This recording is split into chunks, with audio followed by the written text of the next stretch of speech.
ஜோதிடம் பார்க்க வெறும் 350 ரூபாய் மட்டுமே. குறைந்த விலை அப்பாயின்மெண்ட் மூலம் வீட்டில இருந்தே நீங்க பார்க்கலாம். உங்களுடைய பிறந்த தேதி, நேரம், ஊர் மட்டும் வாட்ஸ்அப்ல சொன்னா போதும். நாங்களே உங்களுக்கு ஃபோன் செய்து பலன்கள் சொல்லுவோம். உங்களுக்கு ஏதாவது கேள்வி இருந்தாலும் பின்னாடி கேட்கலாம். ஸோ வாட்ஸ்அப் நம்பர் பார்த்தீங்கன்னா 88 70 10 75 27. ஆன்மீக சொந்தங்கள் அனைவருக்கும் அன்பான மாலை வணக்கம். நாம் நம்மளுடைய சேனலில் தொடர்ந்து நிறைய சுவாரஸ்யமான தகவல்களை தாங்க பார்த்துட்டு வந்துட்டு இருக்கோம். அதில் அடுத்த மாதம் இன்னும் ஒரு சில தினங்களில் பிறக்க இருக்கக்கூடிய ஆகஸ்ட் மாதம் எப்படி இருக்குது, இந்த மாதத்தில் ஏற்படக்கூடிய கிரக சூழ்நிலைகள் எப்படி இருக்குது, அதுக்கேற்ற மாதிரி என்னென்ன மாற்றங்களை ரிஷபராசினியர்கள் சந்திக்க போகிறாங்க, பாதிப்புகள்லாம் நீங்கிறதுக்கு எளிமையாக செய்யக்கூடிய வழிபாட்டு முறைகள் என்ன அப்படிங்கிறத பற்றி எல்லாம் தான் தொடர்ந்து பார்த்து தெரிஞ்சுக்க போகிறோம்.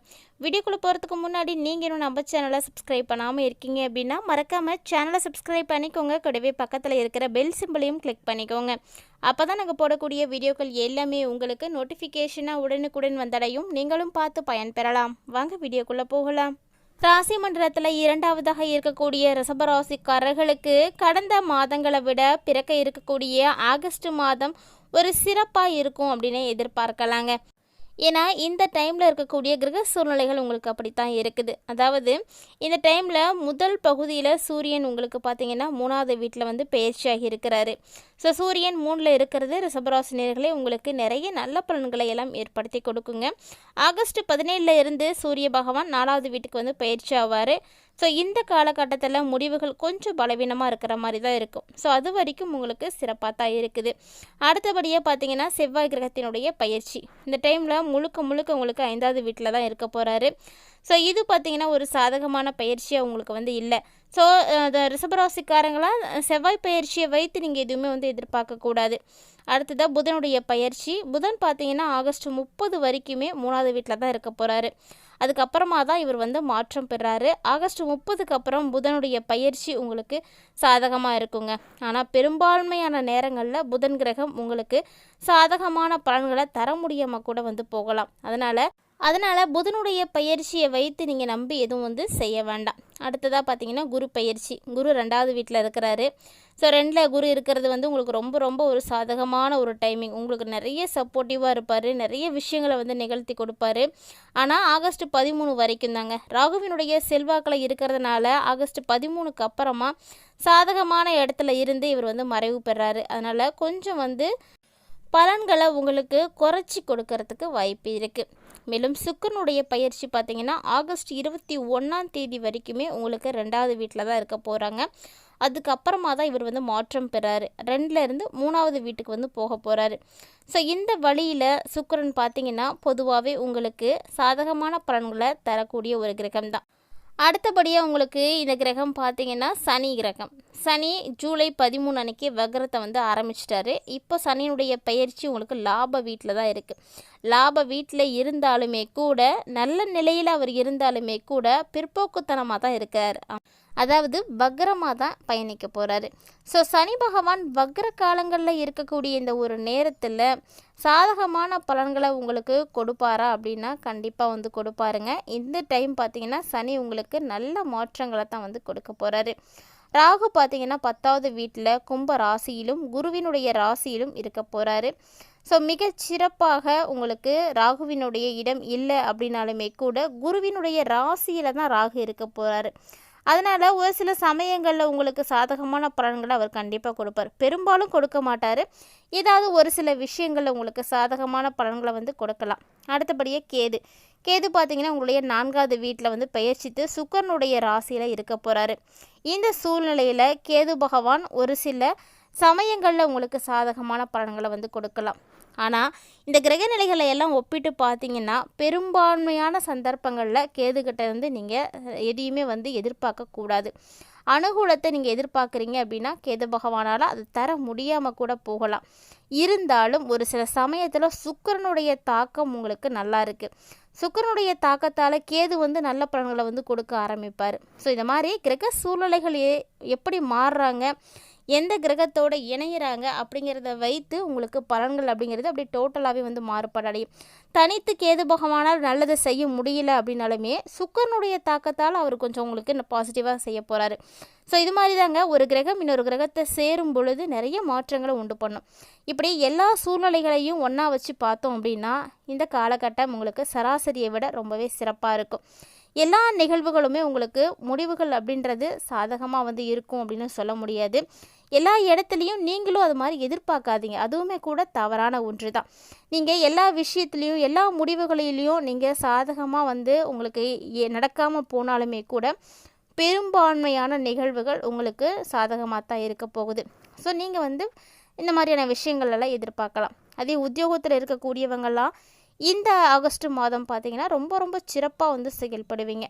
அதே சமயம் வியாபாரத்தில் நான் இருக்கேன் அப்படின்றவங்க வியாபாரம் மட்டும் கொஞ்சம் பலவீனமாக தாங்க இருக்கும். ஸோ எடுத்த உடனே உங்களுக்கு வந்து நல்ல லாபம் கிடச்சிடும் அப்படின்லாம் சொல்ல முடியாது. எதையுமே வந்து தொடர்ந்து வந்து செய்யணும். நடப்பதையெல்லாம் தொடர்ந்து நீங்கள் கடைபிடிக்கணும். அப்போ தான் வியாபாரம் செய்யக்கூடியவங்களும் திருப்தியான ஒரு பலன்களை வந்து பார்க்க முடியும். வியாபாரம் அப்படின்னு எடுத்துக்கிட்டிங்க அப்படின்னா எல்லா விஷயத்தையுமே வந்து நம்ம பார்க்க வேண்டி இருக்கும். அதனால் நிறை குறைகளை வந்து கடந்து வரத்துக்கு வந்து நீங்கள் பழகிக்கோங்க. கல்வியினுடைய அடிப்படையில் பார்த்திங்கன்னா அடுத்து வரக்கூடிய ஆகஸ்ட் மாதம் ரிஷபராசி நேயர்களுக்கு பெரும்பாலும் சாதகமான முடிவுகளாக தான் இருக்குது. அதனால் ஆரம்ப கல்வி மாணவர்கள் உங்களுடைய படிப்பில் நல்ல கவனம் செலுத்துங்க. நல்லாவே வந்து மார்க் எடுக்க முடியும். மேலும் இந்த காலகட்டங்களில் ரிஷபராசி அன்பர்களே சராசரியாக உங்களுக்கு உடன் பிறந்தவங்களோட உறவுகளை வந்து நீங்கள் பார்க்க முடியும். எவ்வளோதான் உங்களுக்கு மனஸ்தாபங்கள் இருந்தாலுமே கூட எல்லாத்தையும் மறந்துட்டு இப்போ உங்ககிட்ட பேசுனாங்கன்னா உங்களுக்கு பேச தான் தோணும். ஏன்னா சகோதர உறவு அப்படிங்கிறது அப்படிப்பட்டது தான். மனஸ்தாபங்களை உருவாக்கினாலுமே கூட அதை நம்ம முழுமையாக வந்து முறிச்சிக்க முடியாது. இந்த டைமில் வீட்டு விசேஷங்கள் தொடர்பாக நிறைய விஷயங்களில் உங்களுக்கு நல்ல முடிவுகளானது எடுக்கிறத மாதிரி இருக்கும். திருமண விஷயங்கள் எல்லாம் பெரிய பிரச்சனைகள் ஏற்படுறதுக்கு வாய்ப்பு அப்படின்றது எதுவும் கிடையாது. ஸோ அதுக்காக நீங்கள் திருமணம் பண்ணலாமா அப்படின்னா கண்டிப்பாக வெயிட் பண்ணுங்கள். இப்போதைக்கு அந்த வாய்ப்புகளை எல்லாத்தையுமே வந்து நீங்கள் செய்யாதீங்க. ஒருவேளை நீங்கள் செஞ்சீங்க அப்படின்னா செவ்வாயினுடைய சாதகமற்ற நிலை வேறு உங்களுக்கு இருக்கு இல்லையா, அதனால் சின்ன சின்ன தடைகளை வந்து பார்க்குற மாதிரி இருக்கும். நிறைய கருத்து வேற்றுமைகள் கூட உருவாகும். அதனால் அந்த திருமண பேச்சுவார்த்தைகளில் நிறைய சிக்கல்களை பார்க்குற மாதிரி தான் இருக்கும். பொறுமையாக இருங்க. இந்த காலகட்டங்களில் நீங்கள் ரிஷபராசிக்காரங்க ரொம்ப ரொம்ப புத்திசாலித்தனமாக வந்து இருக்கணும். புத்திசாலித்தனத்தை காட்டினீங்கன்னா மட்டும்தான் உங்களுடைய மரியாதையை உங்களுடைய செல்வாக்கை நீங்கள் தக்க வச்சுக்க முடியும். இல்லைன்னா அதை நீங்கள் இழக்கிற மாதிரி தான் இருக்கும். மேலும் பார்த்தீங்கன்னா இந்த ஆகஸ்ட் மாதம் உங்களுடைய லக்கணமும் சரி ராசியும் சரிங்க, இந்த லக்கணம் மற்றும் ராசியினுடைய ஆட்சி கிரகத்தினுடைய இணைப்பு அப்படிங்கிறது உங்களுக்கு பெரிய பிரச்சனைகளை எதுவும் உண்டு பண்ணி கொடுக்காது. அதாவது பெரிய பிரச்சனைகள் வந்து புதுசாக எதையுமே வந்து உருவாக்காது. ஏற்கனவே உங்களுக்கு பிரச்சனைகள் இருந்துட்டு இருக்குது அப்படின்னா கூட அந்த பிரச்சனைகளை கூட தீர்ப்பதற்கான வழிமுறைகளை நீங்கள் இப்போ வந்து பார்ப்பீங்க. ஸோ ஏதாவது ஒரு வகையில் கிளியர் பண்ணலாம், ஏதாவது ஒரு ரூட்டு கிளியர் ஆகும் அப்படின்ற மாதிரி நீங்கள் வந்து நடந்துப்பீங்க. இது மாதிரி நிறைய விஷயங்கள் உங்களுக்கு வந்து இருக்குது. ஆனால் உங்களுக்கு ஏற்கனவே வயிறு பிரச்சனைகளோ அல்லது உடல் ரீதியான பெரிய அளவில் பாதிப்புகள் எதுவும் இருக்குது அப்படின்னா அது சம்மந்தமாக நீங்கள் கண்டிப்பாக ட்ரீட்மெண்ட் எடுத்துக்கோங்க. எந்த ஒரு விஷயத்தில் வேணாலும் நீங்கள் வந்து காம்ப்ரமைஸ் பண்ணிக்கோங்க. ஆனால் ஆரோக்கியம் சார்ந்த விஷயத்தில் மட்டும் அந்த மாதிரி நடந்துக்காதீங்க. ஆரோக்கியம் கண்டிப்பாக முக்கியமாக வந்து கவனிக்கப்பட வேண்டியது. நீங்கள் ஆரோக்கியமாக இல்லை அப்படின்னா வரக்கூடிய பிரச்சனைகளையோ அல்லது வரக்கூடிய சந்தோஷமான நிகழ்வுகளையோ எதையுமே வந்து அனுபவிக்க முடியாது.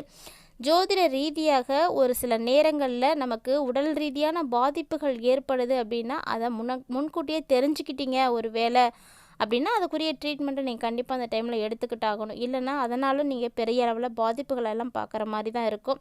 ஸோ உங்களுக்கு ஏற்கனவே இது மாதிரியான பிரச்சனைகள் ஏதாவது இருக்குது அப்படின்னா கண்டிப்பாக அதற்குரிய மருத்துவ சிகிச்சைகளையும் இந்த டைமில் வந்து தொடர்ந்து எடுத்துக்கோங்க, கைவிட்டுறாதீங்க. ஒருவேளை நீங்கள் எந்த பிரச்சனைகளோடு இல்லை அப்படின்னா கொஞ்சம் கவனமாகவே இருந்துக்கோங்க. இந்த காலகட்டங்களில் ரிஷபராசி என்பவர்களுக்கு பெருமளவு ஏற்படக்கூடிய மாற்றங்கள் பார்த்திங்கன்னா கிரக மாற்றங்களானது உங்களுக்கு சாதகமாக தாங்க இருக்குது. ஸோ ஆகஸ்ட் மாதத்தை நீங்கள் எளிமையாகவே வந்து கடந்து வரலாம். ஆகஸ்ட் மாதம் 1ஆம் தேதியை மட்டும் நீங்கள் கடந்துட்டீங்க அப்படின்னா அடுத்து வரக்கூடிய அந்த 30 நாட்களுமே உங்களுக்கு வெகு சிறப்பாகவே இருக்குது. இருந்தாலுமே இந்த நாட்கள் உங்களுக்கு எளிமையாக இருக்கிறதுக்கு ஆன்மீக ரீதியாக என்ன பரிகாரம் செய்யலாம்? பரிகாரம் அப்படிங்கிறது கிரகநிலைகளின் சூழ்நிலைகளுக்கு ஏற்ப கொடுக்கப்படக்கூடியது. ஸோ கிரகத்தாலேயோ கிரகநிலைகளுடைய தோஷத்தாலேயோ உங்களுக்கு பாதிப்புகள் நிகழாமல் இருக்கிறதுக்காக இது மாதிரியான எளிமையான பரிகாரங்களானது கொடுக்கப்பட்டுருக்கு. ஸோ மிஸ் பண்ணாமல் அதை செய்து பயன்பெறுங்க.